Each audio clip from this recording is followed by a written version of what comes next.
اہل بیت کا مقام اتنا بلند ہے، اتنا بلند ہے، اتنا بلند ہے کہ جہاں ہمارے عقلوں کی انتہا وہیں سے ان کے مقام کی ابتدا۔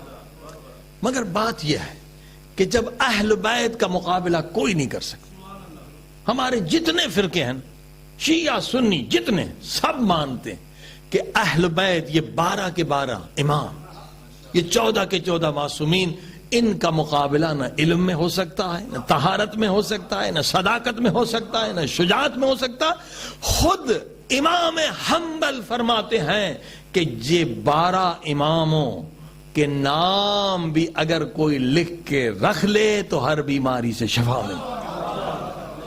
امام حنبل کہتے ہیں کہ یہ نام ایسے ہیں، سب مانتے ہیں۔ ابو حنیفہ کہتا ہے کہ اگر 2 سال امام صادق کا شاگرد نہ ہوتا تو میں ہلاک ہو جاتا۔ اقرار کرتے ہیں، آج بھی علماء اقرار کرتے ہیں کہ اہل بیت کا مقام بلند ہے۔ عزیزو، جب فضائل میں، جب کردار میں، جب شجاعت میں، جب عبادت میں اہل بیت کا مقابلہ کوئی نہیں کر سکتا، تو ہم جو اہل بیت کے ماننے والے ہیں تو ہمارا کردار دوسروں سے بلند ہونا چاہیے یا پست ہونا چاہیے؟ سوال یہ ہے۔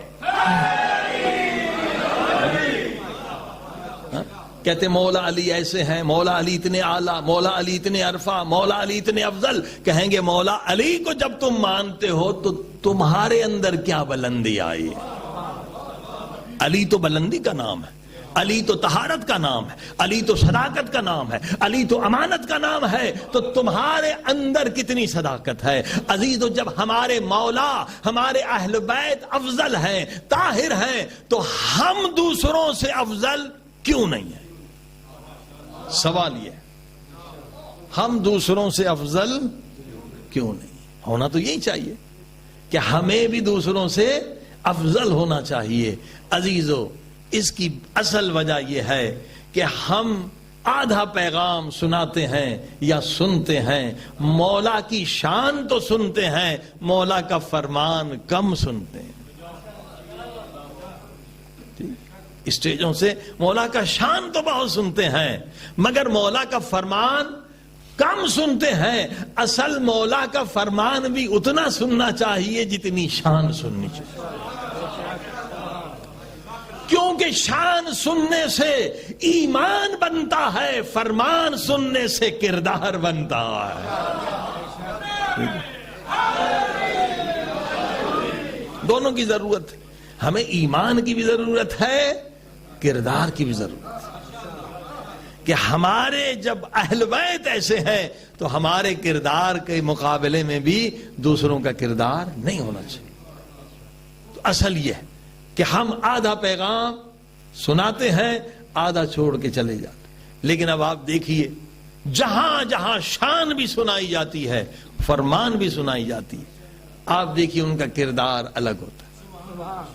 آپ سعودی شیعوں کو بھی دیکھ لیں اور سعودی دیگر لوگوں کو بھی دیکھ لیں، آپ کو کردار میں زمین آسمان کا فرق ملے گا۔ ہم شام میں پڑھتے تھے، جو دوسرے تھے، شیعہ نہیں تھے، وہ رمضان میں جب آتے تھے تو وہ ان علاقوں میں ہوتے تھے جو گمراہی کے ارادے تھے، شراب، جوا، بدماشی ادھر ہوتے تھے، اور جتنے مومنین ہوتے تھے وہ سب جناب زینب سلام اللہ علیہا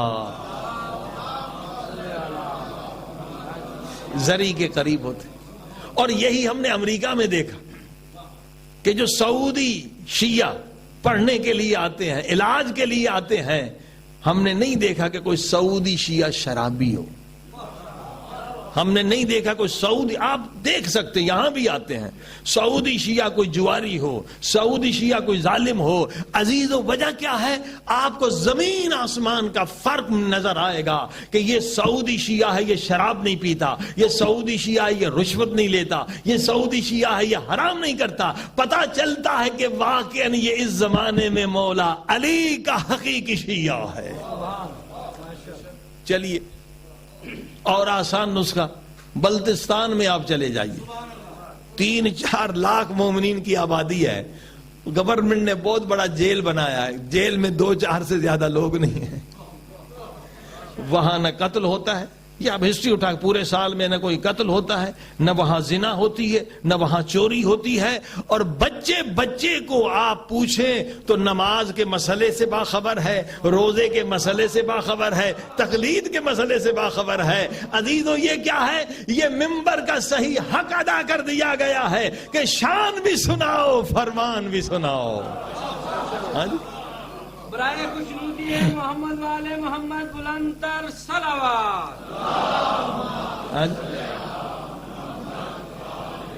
پورے کراچی میں ایسے تو سلامتی علماء حق کا بلند تر صلوات۔